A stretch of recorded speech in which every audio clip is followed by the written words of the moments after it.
Avec nous maintenant dans ce journal, notre correspondante chroniqueuse, Marianne Jean-Didier. Bonjour Marianne. Bonjour Erika. Aujourd'hui, vous voulez éclairer sur une démarche en Charente-Limousine, un atlas de la biodiversité pour mieux connaître et protéger le territoire. Et oui Erika, c'est une initiative ambitieuse qui prend racine en Charente-Limousine. La communauté de communes a donné le coup d'envoi de son atlas de la biodiversité intercommunale, ou ABI. Un projet qui va s'étendre sur 2 à 3 ans et qui vise à inventorier la faune et la flore locale et à fournir un outil essentiel pour l'aménagement du territoire. Sous impulsion de Benoît Savy, président de la communauté de communes, cet atlas vient donc répondre à un besoin réel.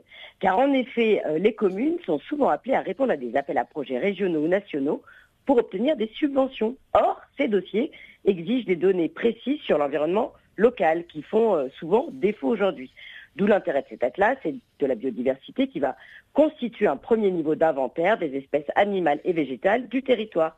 Et donc c'est l'association Charente Nature qui a été sélectionnée pour mener cette mission avec des rapports d'étape réguliers afin de suivre l'avancement du projet. Et en fait, Marianne, il y a plusieurs enjeux autour de cet atlas de la biodiversité, de ce à quoi il peut servir.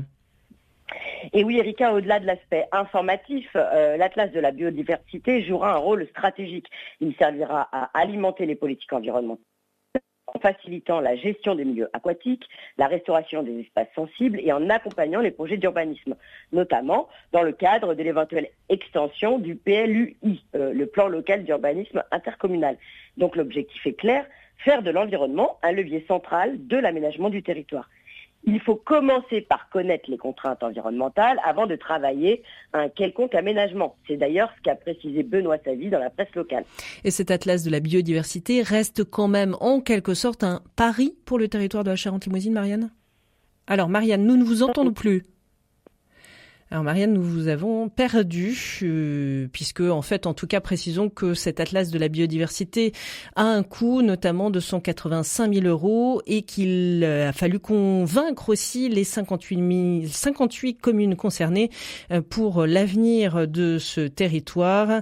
Chaque municipalité aura accès à ces données et pourra en tirer parti, notamment à sa guise. Mais donc, il faut convaincre pour l'intérêt de tous autour de cet atlas de la biodiversité. Merci à vous, Marianne. On vous retrouvera évidemment la semaine prochaine.